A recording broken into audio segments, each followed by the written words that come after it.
അസ്സലാമു അലൈക്കും. ജീവിച്ചിരിക്കുന്ന പ്രവാചകന്മാരുടെ അദൃശ്യ ലോകം.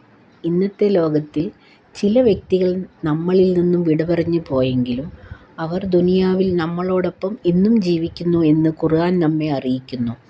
അതിൽ 4 പ്രവാചകന്മാരെപ്പറ്റി ഖുർആൻ നമ്മെ പഠിപ്പിക്കുന്നുമുണ്ട്. ഒന്നാമത്തേത് ഇദ്രീസ് അലൈഹിസ്സലാം. ബൈബിളിലും തോറയിലും ഇദ്രീസിനെ ഏനോക്ക് എന്നാണ് പറയുന്നത്. ആദമിൻ്റെ 5-ാം തലമുറയിലെ പിൻഗാമിയാണ് ഇദ്രീസ് അലൈഹിസ്സലാം. നക്ഷത്രങ്ങളെക്കുറിച്ചും ജ്യോതിശാസ്ത്രത്തെക്കുറിച്ചും അദ്ദേഹത്തിന് അഗാധമായ അറിവുണ്ടായിരുന്നു. ദൃശ്യമണ്ഡലങ്ങളുമായും മലക്കുകളുമായും പ്രത്യേക ബന്ധം സ്ഥാപിച്ചിരുന്നു. പേന ഉപയോഗിച്ച് എഴുതിയ ആദ്യത്തെ ആളാണ് അദ്ദേഹം. തുന്നിച്ചേർത്ത് വസ്ത്രങ്ങൾ നിർമ്മിക്കാനും ഗണിതശാസ്ത്രത്തെയും അദ്ദേഹം പഠിച്ചു. ഇദ്ദേഹത്തിൻ്റെ ജനനം ബാബിലോൺ എന്ന സ്ഥലത്താണ്. ഇദ്ദേഹത്തിൻ്റെ നാമം ഖുർആനിൽ 2 പ്രാവശ്യം പറയുന്നുണ്ട്. അൽ-തബരിയുടെ അഭിപ്രായത്തിൽ അള്ളാഹു അദ്ദേഹത്തിന് പ്രവാചകത്വം നൽകിയപ്പോൾ ആദമിന് 622 വയസ്സായിരുന്നു എന്ന് പറയപ്പെടുന്നു. കാബിരിൻ്റെ മക്കളിലേക്കാണ് ഉദ്ബോധനത്തിനായി അള്ളാഹു അദ്ദേഹത്തെ പറഞ്ഞയച്ചത്. എല്ലാ ഭാഷയിലും അദ്ദേഹത്തിന് പ്രാവീണ്യം ഉണ്ടായിരുന്നു. ഖിളിർ അലൈഹിസ്സലാം. ലോകത്തിലെ ഏറ്റവും ദുരൂഹ വ്യക്തിത്വത്തെക്കുറിച്ചാണ് നാം ഇവിടെ പറയുന്നത്. ഇദ്ദേഹം ഇന്നും ഈ ഭൂമിയിൽ ജീവിച്ചിരിക്കുന്നു എന്ന് പറയുമ്പോൾ വിശ്വാസം വരുന്നില്ല അല്ലേ? സത്യമാണ്. ഖിളിർ എന്ന പേരിൻ്റെ അർത്ഥം പച്ചപ്പ് എന്നാണ് നബി സല്ലല്ലാഹു അലൈഹി വസല്ലമ പറഞ്ഞിരുന്നത്. ഇദ്ദേഹം വരണ്ടുണങ്ങിയ പ്രദേശത്തിരുന്നാൽ ആ സ്ഥലം പച്ചപ്പാകും. ഹയാത്തുൽ ഹേ എന്ന് പറയപ്പെടുന്ന ജീവജലം അദ്ദേഹം കുടിച്ചിട്ടുണ്ട്.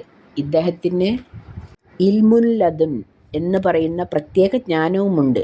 ഭൂതവും ഭാവിയും അറിയുന്ന അദൃശ്യ ലോകത്തെക്കുറിച്ചുള്ള അറിവാണിത്. ഇത് പഠിപ്പിക്കുന്നതല്ല, മറിച്ച് അള്ളാഹുവിൻ്റെ വരദാനമാണ്. ഖുർആനിലെ ഏറ്റവും ആഴത്തിലുള്ള ചരിത്രം മൂസാ നബിയും ഖിളിർ നബിയും തമ്മിലുള്ളതാണ്. ഖിളിർ നബി ഇന്നും ഈ ഭൂമിയിൽ ജീവിക്കുന്നു. ഏവർക്കും മുന്നിൽ ഏത് സമയത്തും ഹാജരാവാൻ അദ്ദേഹത്തിന് കഴിയും.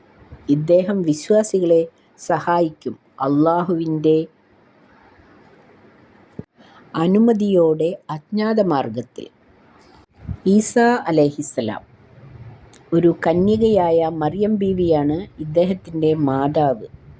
ഒരു ദിവസം മറിയം ബീവിക്ക് അള്ളാഹുവിൻ്റെ ഒരു പ്രത്യേക സന്ദേശം കൊണ്ടുവന്നു. നിനക്ക് ഒരു പുത്രൻ ജനിക്കാൻ പോകുന്നു എന്ന് പറഞ്ഞ്. മറിയം ബീവി അത്ഭുതപ്പെട്ടുപോയി. വിവാഹം കഴിക്കാതെ ഞാൻ പ്രസവിക്കുകയോ എന്ന്. അതെ എന്നായിരുന്നു അതിൻ്റെ മറുപടി. അതുപ്രകാരം അവർ ആ ഗ്രാമത്തിൽ നിന്നും ദൂരെ മാറി ഏകാകിയായി ജീവിച്ചുകൊണ്ട് ആ കുഞ്ഞിന് ജന്മം നൽകി. അവരാണ് ഈസാ അലൈഹിസ്സലാം.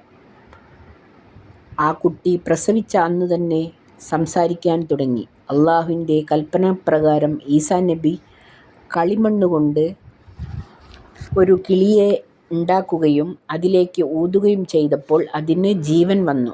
അദ്ദേഹം രോഗികൾക്ക് ശിഫ നൽകി. ബനൂ ഇസ്രായേലുകാർക്ക് ഇത് ഇഷ്ടമായില്ല.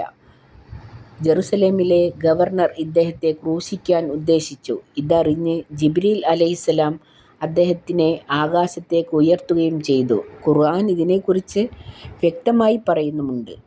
ഈസാ നബിയെ ഇവർ ക്രൂശിച്ചിട്ടില്ല, കൊന്നിട്ടുമില്ല. ദജ്ജാൽ ഭൂമിയിലേക്ക് പ്രവേശിക്കുന്ന കാലത്ത് ദമസ്കസിലെ ഒരു ശ്വേതമിനാരത്തിന് അരികിൽ ഫജർ നേരത്ത് 2 മലക്കുകളുടെ ചിറകിൻ്റെ പുറത്ത് അദ്ദേഹം ഭൂമിയിലേക്ക് ഇറങ്ങിവരും. ദജ്ജാലിനെ കൊല്ലുകയും ചെയ്യും. ഒരു വിധവയെ വിവാഹം കഴിക്കുകയും മക്കൾ ഉണ്ടാകുകയും ഇഹലോക ജീവിതം ജീവിക്കുകയും ചെയ്യും. ഒടുവിൽ മരണപ്പെടുകയും നബി സല്ലല്ലാഹു അലൈഹി വസല്ലമയുടെ അടുത്ത് ജന്നത്തുൽ ബഖീയിൽ അടക്കം ചെയ്യുകയും ചെയ്യും. ഇല്യാസ് അലൈഹിസ്സലാം. ബൈബിളിൽ ഇവരെ ഏലിയ എന്നറിയപ്പെടുന്നു. പ്രവാചകൻ ഹാറൂൺ എന്ന വംശത്തിൽ പിറന്നവരാണ്. ഇദ്ദേഹത്തിൻ്റെ പേര് മഈൻ എന്നാണ്. വെറും അന്ധവിശ്വാസങ്ങളും ദുരാചാരങ്ങളും നിലനിന്നിരുന്ന കാലം. ജനങ്ങൾ ഇദ്ദേഹത്തെ ഒരിക്കലും വിശ്വസിച്ചിരുന്നുമില്ല. ജനങ്ങൾ ഇവരോട് മഴ ചോദിച്ചു. ഇത് പ്രകാരം അവർ അള്ളാഹുവിനോട് മഴ ചോദിക്കുകയും അന്ന് മഴ പെയ്യുകയും ചെയ്തു. അന്നത്തെ ജനങ്ങൾ